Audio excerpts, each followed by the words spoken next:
మన ప్రభు అయిన యేసుక్రీస్తు పరిశుద్ధ నామంలో ఈ ఉదయకాలం దైవ సన్నిధిలో సమకూర్చబడిన మీ అందరికీ ప్రత్యేకంగా వందనాలు తెలియజేస్తున్నాను. ఈ ఉదయకాలం ప్రత్యేకంగా ఆదివారం యొక్క ప్రాముఖ్యతను బట్టి మరి దేవుని సన్నిధిలో ఉన్న అనేకమైన దీవెనలు మీరు పొందుకోవాలని ఒక దైవజనుడిగా నేను ఆశపడుతూ ఉన్నాను. ఆదివారం వచ్చిందంటేనే సెలవు. సాధారణంగా చాలామంది దేవుని బిడలు ఆదివారం అంటేనే దేవుని సన్నిధి పట్ల చాలా ఆసక్తి కలిగి ఉంటారు. ఎలాగైనా సరే దేవుని సన్నిధికి వెళ్ళాలి, దేవుని మందిరంలో ఉండాలని ఎంతో ఆశపడుతూ ఉంటారు. అందుని బట్టి దేవుని పేరట మీ అందరికీ వందనాలు తెలియజేస్తూ ఉన్నాను. ప్రత్యేకంగా ఈ ఆదివారం దేవుని సన్నిధిలో ఉన్న మీ అందరితో ఒక చిన్న వాక్యాన్ని మీతో పంచుకోవాలని ఆశపడుతూ ఉన్నాను. పరిశుద్ధ గ్రంథమైన బైబిల్ నుండి సమూయేలు 2వ పుస్తకం 7వ అధ్యాయం 29వ వచన భాగంలో ఈ విధంగా రాయబడి ఉంది. నీ దాసుడైన నా కుటుంబం నిత్యము నీ సన్నిధిలో ఉండేటట్లు దాన్ని ఆశీర్వదించు. ప్రభువా, నీవు సెలవిచ్చి ఉన్నావు, నీ ఆశీర్వాదము నొందిన నా కుటుంబం నిత్యము ఆశీర్వదించబడునుగాక. ప్రియులారా, చదువుకున్న వాక్య భాగంలో దావీదు మహాచక్రవర్తి రాజు ఇలా అంటారు, నీ దాసుడైన నా కుటుంబం, దయచేసి నీ దాసుడైన నా కుటుంబం నిత్యము నీ సన్నిధిలో ఉండేటట్లుగా దాన్ని ఆశీర్వదించయ్యా అని ఒక చక్కని మనవి చేసుకుంటున్నాడు. ఈ ఉదయకాలం ఒక దైవజనుడిగా, ఒక అన్నగా నేను మీతో చెప్పాలనుకున్న మాట ఏమిటంటే, దేవుని సన్నిధి. ఆ కుటుంబం ఎక్కడుండాలని రాజుగారు కోరుకుంటున్నారంటే దేవుని సన్నిధిలో ఉండాలని కోరుకుంటున్నాడు. సర్వసాధారణంగా రాజు ఎక్కడెక్కడో ఉండాలని కోరుకోవాలి. వాస్తవంగా రాజులు ఎక్కడుంటారు అంటే రాజ్యాలు ఉంటాయి, సింహాసనం ఉంటుంది, రాజుగారి కోట, రాజ వైభవం, రాజ విందు, రాజుకు సంబంధించినవి ఎన్నో వైభవాలు ఉండగా దావీదు చక్రవర్తి మహారాజు నిత్యము దేవుని సన్నిధిలో ఉండాలని ఆశపడతా ఉన్నాడు. ఆలోచించవలసిన విషయం కదా ఇది. సాధారణంగా పోనీ ఆయన ఒక్కడే ఉండాలనుకుంటున్నాడా? లేదు, కుటుంబం అంతా దేవుని సన్నిధిలో ఉండాలని ఎంతో ఆశపడుతున్నాడు. దేవుని దగ్గర మనవి చేసుకుంటున్నాడు, దయచేసి నీ దాసుడైన నా కుటుంబాన్ని నిత్యము నీ సన్నిధిలో ఉండేటట్లుగా అలాంటి ఆశీర్వాదం ఇవ్వండి ప్రభువా అని అడుగుతూ ఉన్నాడు. ఎందుకంటే నీ ఆశీర్వాదం పొందితే నా కుటుంబం నిత్యం కూడా ఆశీర్వదించబడుతుంది. ఈరోజు ఆదివారం ఆరాధన యొక్క ప్రాముఖ్యత లేదా దైవ సన్నిధి విలువ చాలామందికి తెలియటం లేదు. ఎంత బాధకరం. ఒక రాజు ఎక్కడెక్కడో ఉండవలసిన వ్యక్తి దేవుని సన్నిధిలో ఉండాలని కోరుకుంటాడు. నా జీవితకాలమంతా చిరకాలము దేవుని మందిరంలో నివాసం చేయాలని కోరుకుంటాడు. వాస్తవంగా మనుషులు ఎక్కడెక్కడో ఉండాలని ఆశపడుతూ ఉంటారు. సాధారణంగా సండే వచ్చిందంటే, ఆదివారం వచ్చిందంటే అందరికీ సెలవు కాబట్టి కుటుంబ సమేతంగా ఎక్కడికెక్కడికో వెళ్ళాలని ఆశపడుతూ ఉంటారు. మీలో చాలా కుటుంబాలు ఎక్కడెక్కడికి వెళ్ళాలనుకుంటున్నా ప్రతి విషయంలో కుటుంబ సమేతంగా వెళ్ళాలనుకుంటారు. ఒక పెళ్ళికి వెళ్ళాలంటే కుటుంబ సమేతంగా వెళ్ళాలనుకుంటారు. ఒక ఫంక్షన్కి వెళ్ళాలంటే కుటుంబ సమేతంగా వెళ్ళాలనుకుంటారు. కానీ దేవుని మందిరానికి వచ్చినప్పటికీ ఒక్కరుగానో ఇద్దరుగానో, భర్త వస్తే భార్య రాలేని పరిస్థితి, భార్య వస్తే భర్త రాలేని పరిస్థితి, ఒకవేళ భార్య భర్తలు ఇద్దరు వస్తే పిల్లలు రాలేని పరిస్థితి. కానీ ఈ రాసు కుటుంబం ఎంత అద్భుతంగా ఉందంటే, నీ దాసుడైన నా కుటుంబం నిత్యము కూడా నీ సన్నిధిలో ఉండేటట్లుగా ఆ ఆశీర్వాదాన్ని నాకు ఇవ్వండి ప్రభువా అని దేవుని దగ్గర వేడుకుంటున్నాడు. ఈ ఉదయకాలం ప్రత్యేకంగా ఎక్కడెక్కడో ఉండాలని కోరుకోవట్లేదు. చాలామంది కుటుంబంగా ఎక్కడో ఉండాలనుకుంటారు, ఫంక్షన్లో ఉండాలనుకుంటారు, పిక్నిక్ వెళ్ళాలనుకుంటారు, లేకపోతే పార్కుకి వెళ్ళాలనుకుంటారు, బీచ్ చూడాలనుకుంటారు. కానీ దావీదు రాసైతే నా కుటుంబం నిత్యము నీ సన్నిధిలో ఉండేటట్లుగా అలాంటి ఆశీర్వాదం నాకు ఇవ్వండి అయ్యా అని కోరుకుంటున్నాడు. ఈ ఉదయకాలం ఈ ఆరాధన, ఈ ఆదివారం ప్రత్యేకంగా దేవుని సన్నిధి విలువ ప్రతి క్రైస్తవుడికి తెలియాలి. దేవుని సన్నిధిలో ఉన్న ఒక గొప్ప దీవెనలు చాలా ఉండగా ప్రతి క్రైస్తవుడు గుర్తిస్తే ఆ దీవెనలకు పాత్రుడవుతాడు. అంతేగాని చాలామంది దేవుని సన్నిధి విలువ, దేవుని మందిరం విలువ తెలియక సమయమంతా వృధా చేసుకుని ఆదివారం ఎక్కడెక్కడో గడుపుతున్న ఈ ప్రతికూలమైన పరిస్థితుల్లో ప్రభు నీతో మాట్లాడుతున్నాడు. ఈ రాసు చేసిన మనవి నువ్వు కూడా దేవుని దగ్గర చేస్తే నీ కుటుంబాన్ని అలాంటి ఆశీర్వాదంతో నా ప్రభు నింపాలనుకుంటున్నాడు. నా కుటుంబం నిత్యము నీ సన్నిధిలో ఉండేటట్లుగా దాన్ని ఆశీర్వదించు. అప్పుడప్పుడు కాదు, గుర్తొచ్చినప్పుడు కాదు, నిత్యము నీ సన్నిధిలో ఉండేటట్లుగా అలాంటి ఆశీర్వాదం నాకు ఇయ్యయ్యా అని దేవుని దగ్గర వేడుకుంటున్నాడు. ఈ ఉదయకాలం ప్రత్యేకంగా ఈ ఆదివారం ఎందుకు మన కుటుంబాలు దేవుని సన్నిధిలో ఉండాలి?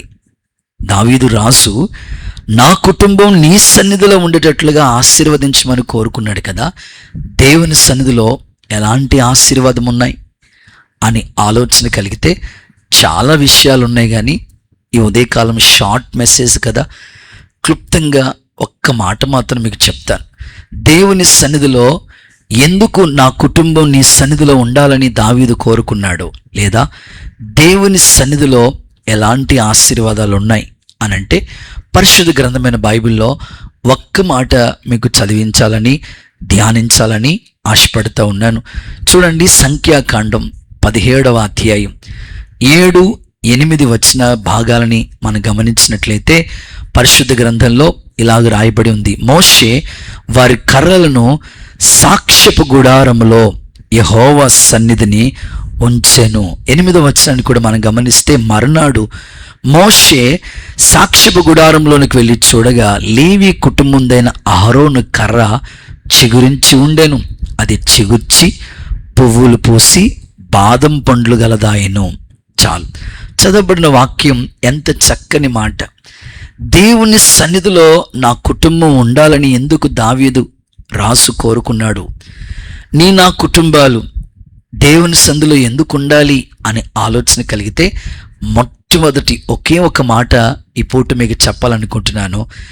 దేవుని సన్నిధిలో ఉన్న దీవెనలు ఎంత గొప్పవి అంటే, ఒకటి చిగురించే అనుభవం. చిగురించే అనుభవం. వాస్తవంగా ఆ దినాలలో దేవుడు ఎవరిని ఏర్పాటు చేసుకున్నాడు, దేవుడు ఎవరిని నిర్ణయించుకున్నాడు అనే ఆలోచన కలిగి ఉంటున్న సమయాల్లో వెంటనే మోషే దేవుని సన్నిధిలో ఇలా అంటాడు, దేవుడు ఎవరిని ఏర్పాటు చేసుకున్నాడు అన్న వెంటనే అందరూ కర్రలు తీసుకుని ఎవరి కర్ర మీద వాళ్ళ గోత్రం పేరు రాసి తీసుకొచ్చి ఇమ్మన్నారు. వెంటనే వాటన్నిటిని తీసుకెళ్లి మోషే ప్రత్యక్ష గుడారంలో యెహోవా సన్నిధిలో ఆ కర్రలు అలా ఉంచాడు. ఉదయకాలానికి చూస్తే కర్ర చిగురించింది, పుష్పించింది, బాదం పువ్వులు పూసినట్లుగా, బాదం కాయలు కాసినట్లుగా. ఎంత చక్కని మాటలు దేవుని లేఖనాలు రాయబడి ఉన్నాయి. కర్ర ఏంటి, చిగురించడం ఏంటి? లైఫ్లో ఎప్పుడైనా మీరు చూశారు కదా బ్రదర్, ఎప్పుడైనా కర్ర చిగురుస్తుందా? లేదు కదా. కానీ దేవుని సన్నిధిలో ఉన్న గొప్ప దేవుని ఎంత గొప్పదంటే, నిజంగా ఆ కర్ర దేవుని సన్నిధిలోకి తీసుకొచ్చినప్పటికీ అహరోను కర్ర చిగురించి పుష్పించి బాదం కాయలు కాసినట్లుగా లేఖనాల్లో చూస్తున్నాం. ఈ ఉదయకాలం ఈ మాటలు వింటున్న మీ జీవితాల్లో, ఈ వర్తమానం వింటున్న మీ జీవితాల్లో ఒకవేళ మోడైపోయి ఉన్నారా? ఎంతకాలం ప్రయాసపడినా చిగురు పట్టలేని ప్రతికూలమైన పరిస్థితుల మధ్యలో మీరున్నారా? ఆర్థికంగాను, ఆత్మీయంగాను ఒకేలా దిగజారిన పరిస్థితుల మధ్యలో మీరున్నారా? ఏంటి ఎంతకాలం నా జీవితం ఇలాగుంటుంది, ఏంటి ఎంతకాలమైన నా జీవితంలో చిగురు అనేది లేదు, పుష్పించే స్థితి నాకు లేదు, ఫలింపు అనేది లేదు, ఇంకెంతకాలం నేను ఈ బాధను అనుభవించాలి అని నీవు ఒకవేళ నీ మనసులో అనుకుంటా ఉంటే, ఈ ఉదయకాలం ఈ వర్తమానాలు వింటున్న మీతో ప్రభు చెప్తున్నాడు, దేవుని సన్నిధిలో అడుగుపెట్టిన ప్రతి కుటుంబాన్ని యేసు నామములో నా ప్రభు చిగురించి పుష్పించి ఫలింపచేసే ఒక గొప్ప దీవెన మీకు ఇవ్వాలని ఒక సేవకునిగా, ఒక దైవజనుడిగా నేను ఆశపడతా ఉన్నాను. ఎంతో కాలంగా నువ్వు దుఃఖపడుతున్నావేమో. నీ జీవితం దేవుని సన్నిధికి వస్తే, దేవుని సన్నిధిలో నీ కుటుంబం ఉంటే ఖచ్చితంగా చిగురు పట్టేటట్లుగా, ఖచ్చితంగా దీవెన కళ్ళతో చూసేటట్లుగా అన్ని విషయాల్లో, అటు ఆర్థిక విషయాలు, ఇటు ఆత్మీయ విషయాలు, కుటుంబ పరంగా, పిల్లల విషయం, వాళ్ళ చదువులు, వాళ్ళ ఉద్యోగ పరిస్థితులు, అన్ని విధాలుగా నువ్వు చిగురించే ఆ ఉన్నత దీవెన నా తండ్రి నీకు ఖచ్చితంగా ఇస్తాడు, సందేహం లేదు. ప్రభు వాక్యం ఈ విధంగా రాయబడి ఉంది. యెషయా మొద్దులో నుండి చిగురు పుట్టును అనే మాటను చూస్తాం.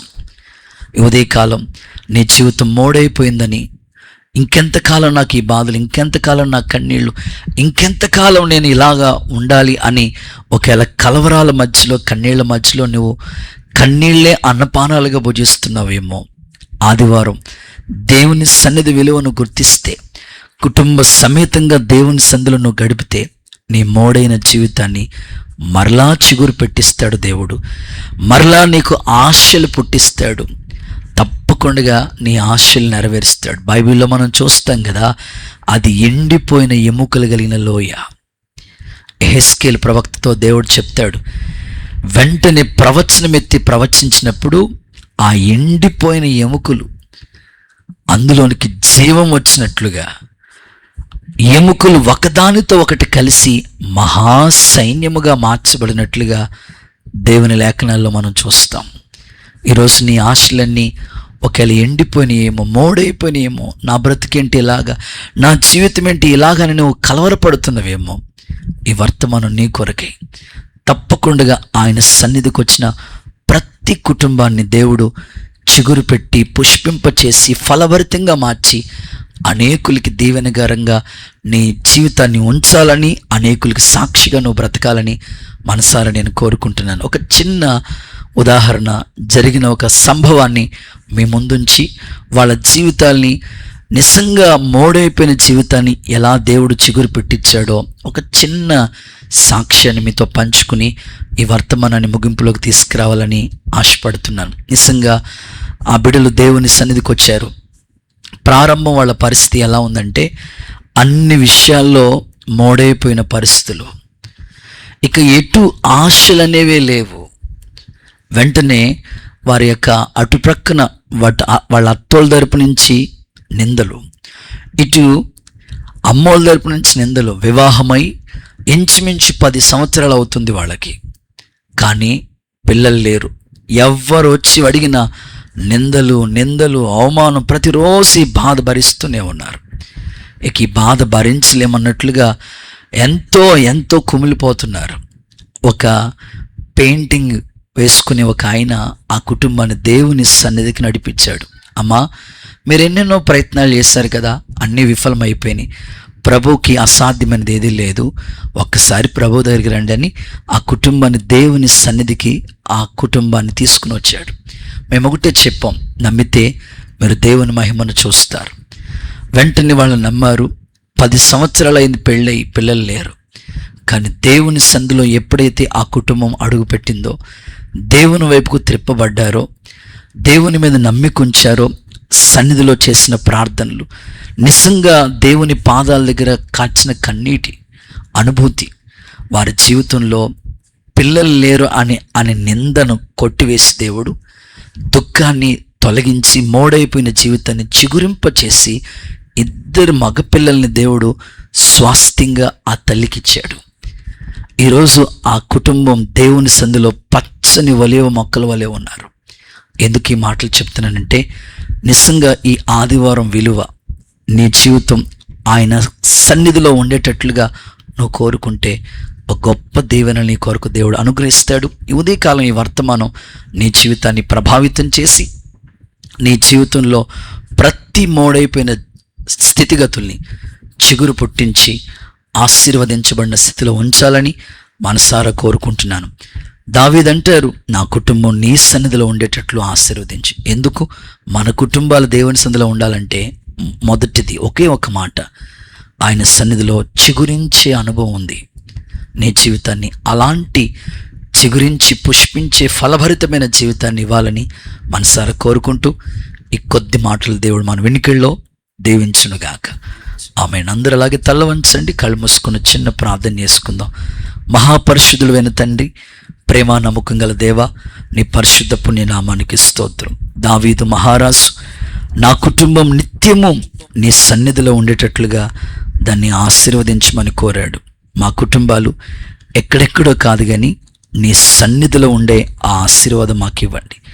నీ సన్నిధిలో ఎందుకు ఉండాలో, నీ సన్నిధిలో ఉంటే ఎలాంటి దీవెన మేము పొందుతామో మాకు తెలియచేశారు. ఉదయకాలం నీ సన్నిధిలో నిజంగానే చిగురించే అనుభవం ఉందని చెప్పారు. ఈరోజు కర్ర లాంటి అనేకమైన జీవితాలు మోడై ఉండే వాటిని చిగురు పుట్టింప చేయండి, వాళ్ళ ఆశలు నెరవేర్చండి అయ్యా. తప్పకుండా నీ సన్నిధిలో ఉన్న సంపూర్ణ సంతోషం వాళ్ళకిచ్చి ఆనందంతో నూతన కృపతో వారిని బలపరచండి. ఈ ఉదయకాలం వర్తమానాలు విన్న ప్రతి వారి జీవితాన్ని ఫలింప చేయండి, చిగురింప చేయండి, వాళ్ళ ఆశలు నెరవేర్చండి. మహిమ ఘనత ప్రభావం నీకే చెల్లిస్తూ నజరేయుడైన యేసు నామములో స్తుతించి ప్రార్థించి వేడుకుంటున్నాము తండ్రి, amen. God bless you. Praise the Lord. Thank you.